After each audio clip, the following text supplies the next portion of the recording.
That gets to be even more complicated here in Washington, D.C., because if you walk out here onto 12th Street, masks are required. But take one step up onto the National Mall, and they aren't required. Weekday mornings on K Street are usually nonstop hustle and bustle. You can see there's nobody around me right now. Lafayette Park is federal land, but 16th Street is not. And this is where Mayor Muriel Bowser decided to create a mural saying Black Lives Matter on the road leading up to the White House. They say their coronavirus stimulus bill is exactly what the country needs, a compromise bill to make everybody happy. But mainstream Republicans and Democrats say it isn't making them happy. COVID vaccine trials are happening at sites all around the nation, including here at George Washington University in Washington, D.C. From Governor Matt Bevin to conservative researchers, there's a common phrase on Kentucky's job market. Right now we have 15,000 more open jobs than people searching for work. The American Federation of Government Employees says that could be the case if the planned move for the USDA's Economic Research Service and National Institute of Food and Agriculture goes through. The union study found that of the 253 ERS employees picked to be relocated to Kansas City, 4 out of 5 will likely decline the relocation. These are two agencies the University of Kentucky's College of Agriculture works with closely. We have probably on the order of $15 million in competitive grants from USDA. That's about 32 different proposals. Robert Houts, the Associate Dean for Research at the University of Kentucky's College of Agriculture, says the work they do with USDA is invaluable. So the research end of things is mainly tailored to experimental research, which is meant to provide the answers to increase the profitability and production capabilities of agricultural people that are involved in the industry. The impacted USDA employees will have until July 15th to decide if they will relocate or not. We looked at all their qualifications from a quality of life perspective. We've been as gentle and as kind to any employee group that I know of. A report from the Agricultural and Applied Economics Association says the expected mass attrition will leave lasting impacts on the NIFA and ERS. The group presented a report showing the two departments have current vacancy rates at about 20%, adding that because of the qualifications needed for the job, they expect USDA to take 4 years to get back to its current staffing levels, and say it will take the new employees 4 years to be as productive as the current employees. USDA Secretary Sonny Perdue says the move will be a good one for employees. I have no doubt that, frankly, the research is going to be done in the new location of NIFA, and ERS is going to be just as substantive. If I didn't think it'd be better, we wouldn't have started in the first place. Perdue says the move will save the department $300 million over the next 15 years. The AAEA report argues those numbers were overinflated and say when calculating in lost research, the move could actually cost taxpayers up to $182 million. Last week, the House passed a resolution saying money designated for ERS in the coming budget can't be used for the move. The House and their committee might pass that, but I'm depending on Leader McConnell to make sure those kind of prohibitions don't make it into the congressional budget. When selecting the new location, Perdue said that Kansas City's Midwest location was a major factor. Houts wouldn't say if he thinks having NIFA and ERS closer to America's farmland is helpful. In this day and age, I would say that there are more and more meetings that take place electronically. Perdue says the move is scheduled to be done by September 30th. In Lexington, Annie Andersen, Spectrum News 1.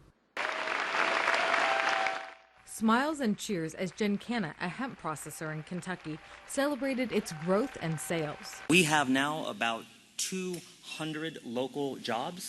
Last but not least, about $300 million in local economic impact. Senator Mitch McConnell echoed his excitement. 20 years ago, in 1997, there were 46,000 tobacco producers. In 2017, 20 years later, 2,600. So I hope that hemp will be, for us someday, what tobacco was at its peak. While there was good news on the processing side of hemp, on the farming side, there's still work that needs to be done. Patrick Kanye has been farming hemp for a year and says he's eagerly awaiting crop insurance for hemp. Insurance is a huge deal for us. It helps us mitigate risks. It allows other farmers entry into this hemp market. Honestly, it's what's holding up some guys from getting into it. So once we get crop insurance, I feel like sky's the limit. The 2018 Farm Bill legalized hemp, which means it now qualifies for crop insurance. But Kentucky's Agriculture Chair, Representative Richard Heath, says the federal government is still working out the details on that. One of the holdups is we have to have some data, we have to have yield history. So from what I understand, the whole farm insurance is good to go. But as far as insurance just for hemp, we don't have the data yet to know where to set the limits. So it's going to take a little while to get there. Another fix hemp farmers are waiting on: pesticides. There's nothing on label for the crop, so we can't spray any fungicides, any insecticides, and that's a big deal for us. He says the state is working with the federal government on those fixes. We are working with the Department of Agriculture to try to get a 24C to allow some pesticides to be used on the 56,000 acres of hemp that are going to be grown in Kentucky this year. We need herbicides, we need insecticides, we need fungicides. That takes time to get that done, but the process has started. But even without the fixes in place, Kanye says he's enjoying his new cash crop. We've raised tobacco for a long time and for about 30 years, and it's our first year raising hemp, so we're excited about it. In Winchester, Annie Andersen, Spectrum News 1. At 1:30, the shutdown showdown unofficially ended. I will sign a bill to open our government for 3 weeks until February 15th. And Goodwood Brewing Company celebrated. The 35-day shutdown shut down their new beer launches.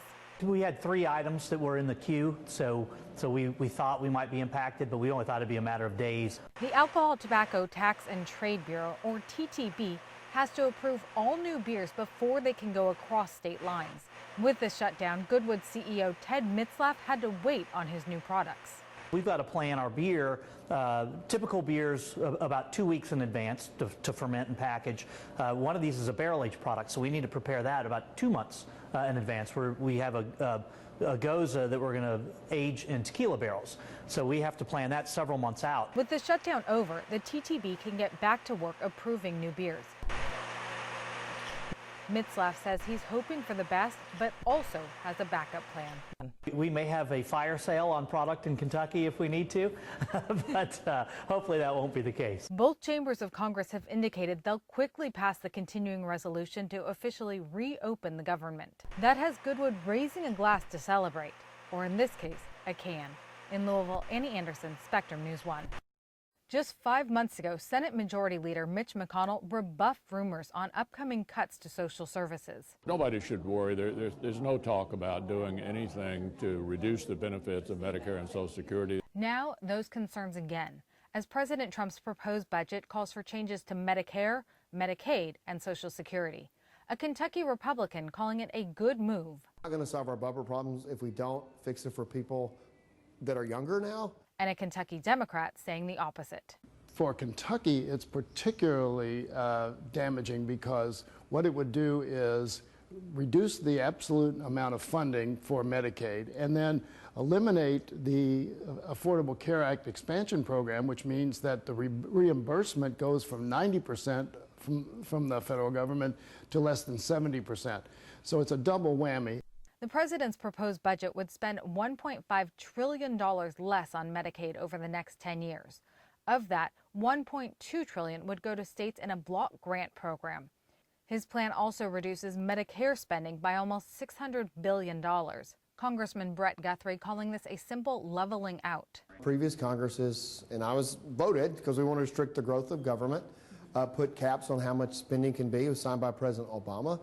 In the last couple of sessions, we had to relieve that because as you go further down the road, the cuts do become more dramatic, and we have to fix that. With Social Security expected to only be 79% funded by 2034, Guthrie says the changes are necessary, but says they're being pragmatic about them. But if you're 55 or older, we're not going to change anything. The president has to submit his budget to Congress for approval and never gets everything requested. Actually, I don't think the president's going to get much of anything that he wants. That will be for Congress to decide when it resumes. Representative Mary Lou Marzian filed a floor amendment to Representative Joe Fisher's abortion bill. The amendment says all women of childbearing age must get a notarized statement from their doctor monthly stating if they're pregnant or not. Any woman who doesn't give the paper to Health and Family Services can be arrested. And if a pregnant woman doesn't turn in her monthly paper, she's to be fitted with an ankle monitor for the duration of her pregnancy. Obviously, this amendment was filed in jest, but the Democrat from Louisville says the thought behind it is real. I filed an amendment, number one, because it's such hypocrisy, and number two, to demonstrate if they want government in your life, which a lot of these folks say we want less government, then we'll have it in your life. Oh, they get the point, and they just disagree. So they agree that they should be involved in personal private medical decisions, and a lot of it's for their re-elections. They think, you know, they're so holy and sanctimonious, but then some are anti-choice.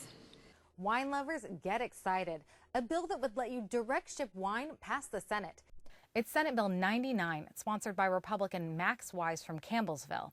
Wise said he heard from a lot of constituents who said they wanted to be able to ship their favorite California wines right to the bluegrass state. The bill was amended to make sure people and vineyards wouldn't be able to bypass paying taxes by shipping wine. If passed, Kentucky becomes the 46th state to legalize direct wine shipments. The bill passed the Senate 29-5 with one senator not voting.